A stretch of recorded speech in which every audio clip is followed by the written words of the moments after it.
प्रथमेश राठोड येतात फलंदाजीसाठी. जिल्हा सोलापूर, तालुका मोहोळ आणि गाव हराळवाडी.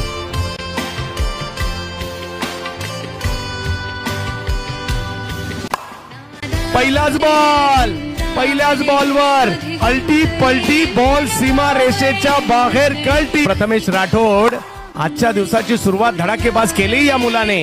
लहान वयातच आपलं लक्ष, अख्ख्या महाराष्ट्राच्या टेनिस बॉल क्रिकेटचं लक्ष या खेळाडूने वेधून घेतले स्वतःकडे.